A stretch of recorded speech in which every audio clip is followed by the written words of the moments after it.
मेरे मीठे मीठे प्यारे प्यारे शिव बाबा को गुड मॉर्निंग। बाहरी खान पान से और मांसाहारी खान पान से बचिए, सावधान रहिए। घर के पौष्टिक खान पान की अच्छी आदतों की जीवनी बनाएं, अच्छी आदतों को फिर से अपनाएं। घर का खाना अपनों के आशीर्वादों से भरा होता है, प्यार भरा रहता है, भले ही वो कच्चा हो या पक्का हो। पतित दुनिया से कई गुना परे रहता है और बहुत ही स्वादिष्ट भी रहता है।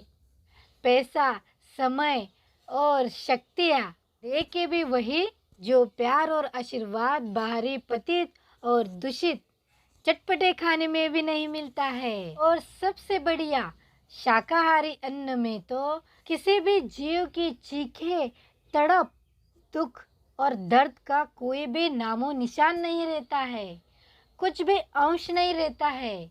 यानी वो खाना संपूर्ण पवित्र और साक्षात भगवान का खाना रहता है। कोई भी त्योहार हो, कुछ भी अच्छा दिन हो या कुछ भी आनंद का दिन हो, सेलिब्रेशन का दिन हो, हम भगवान को 56 भोग देते हैं। तो वो खाना कैसे बनाया रहता है? भगवान के याद में बनाया रहता है।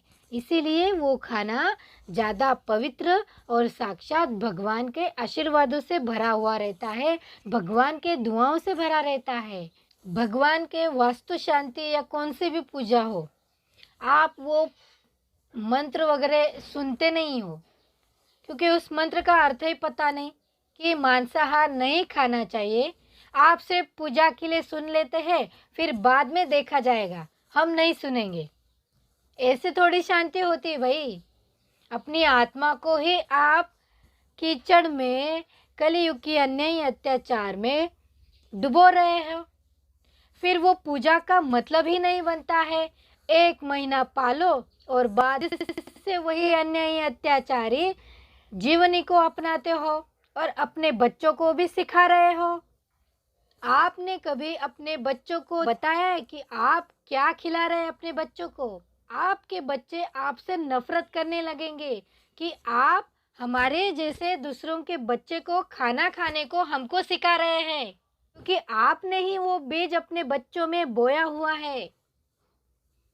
आपने ही मांसाहार के रीति रिवाज, भगवान के नाम पे गलत गलत रीति रिवाज बनाए रखे हैं। रीति रिवाज के कारण सारी पीढ़ियां बर्बाद हो रही है और पलटवार आप पे ही आ रही है।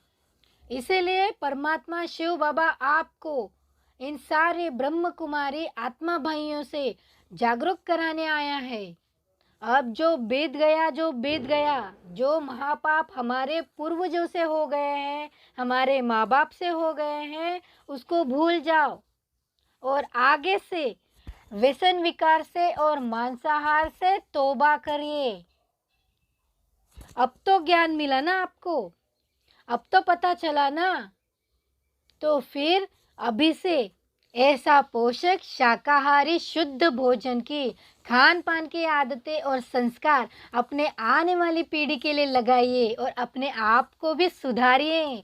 अब सुधारने के लिए मेहनत करनी है। ये अंतिम जन्म है। इस अंतिम जन्म को अच्छी अच्छी आदतों से अपने और अपने परिवार को सुधारिए। अपने लिए नई सतयुगी दुनिया का निर्माण करिए। सभी भगवान मांसाहारी अन्न की बातें या मांसाहार खाने को नहीं कहता है, ये झूठ है। भगवान की दया से हमें अब जल्दी मैसेज मिल रहा है, तो ये एक ही जन्म मिला है। इस एक ही संगम युग को आप शिव बाबा की श्रीमत से अपने इस एक अंतिम जन्म को सफल करें। वैसे भी सब उलट पलट होने वाला है, सब खत्म होने वाला है, सबका विनाश होने वाला है। सारे के सारे व्यसनी और मांसाहारी राक्षसी पीढ़ियों का निर्माण मत करें। अपने प्यारे प्यारे छोटे छोटे बच्चों को अभी से राक्षस मत बनाइए।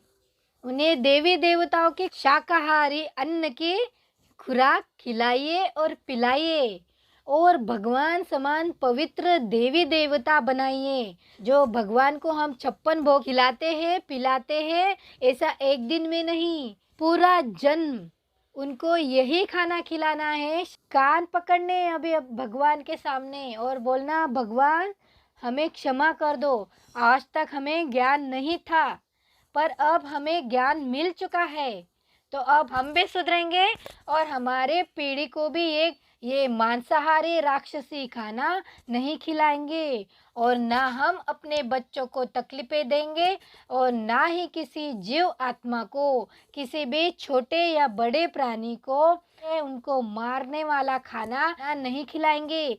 क्योंकि अब हमें पता चला है कि ये खाना नहीं है, ये तो किसी की आत्मा है, ये तो किसी की जान है, ये तो किसी की तड़पती सांसें है, किसी का दुख दर्द है, किसी की अन्यायी अत्याचारी चीखें हैं, और किसी के रक्त की छींटे हैं।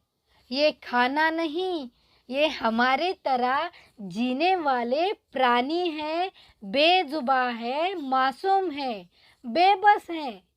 उनके तड़पते रक्त के दुख दर्द के वाइब्रेशन, अन्यायी अत्याचारी वाइब्रेशन हमारे बच्चों को और हमें नहीं लेना है, हमारी पीढ़ियों को पास भी नहीं करना है, और ऐसे गलत रीति रिवाजों को आज और अभी से बंद कर देना है, खत्म कर देना है। और आज से ही नहीं, सिर्फ एक साल में दिवाली नहीं मनाएंगे, हम हर रोज दिवाली मनाएंगे, और हर रोज पवित्र शुद्ध शिव बाबा का ब्रह्म भोजन और शाकाहारी भोजन ही खाएंगे, जो हम कलियुगी दिखावे के चक्कर में, फैशन के चक्कर में भूल गए हैं, है ना।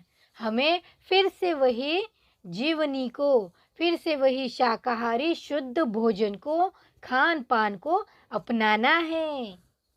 वही खान पान हमें 50 उम्र तक नहीं, 150 साल तक चिरंजीवी रखेगा, और पवित्र भी रखेगा, और महापाप से भी बचा के रखेगा। बहुत ही सिंपल बात है। इसीलिए तो हम भोग चढ़ाते हैं, ताकि हर वक्त ऐसे ही दुआओं से भरा खाना मिलता रहे। एक दिन ही बनाना और बाकी पूरे साल मांसाहार खाना, अरे इससे किससे दुआएं मिलेंगी आपको? यानी आप ऐसा समझ रहे हैं कि हम पाप हमेशा करते रहें, और जब त्योहार आएंगे, दिवाली आएगी, तो दिवाली में सब पाप मुक्त हो जाएंगे? कभी भी ऐसा नहीं होता है। एक दिन आप भगवान के सामने अच्छा अच्छा बनने का ढोंग बनाओ, अच्छा अच्छा खाना बनाओ, और बाकी पूरा साल मांसाहार की मनमानी पार्टियां मनाओ, अत्याचार करो। ऐसे कैसे भगवान आपसे खुश हो सकता है? ऐसे तो आप खुद के लिए ही अपने मरने की तैयारियां कर रहे हैं, वो भी सीधी साधी नहीं, दुख दर्द से भरे अन्यायी अत्याचारी। फिर इसमें भगवान क्या कर सकता है? भगवान ने तो आपको बुद्धि दी है, ज्ञान दिया है, अब तो आप पढ़े लिखे भी हैं। अन्यायी अत्याचार से भरा हुआ खाना खाओगे तो आपको वही वाइब्रेशन, वही तड़प की, रक्त की, दर्द की, अन्याय की वाइब्रेशन आप पे ही वापस मिलने वाली है, धर्मराज के रूप में।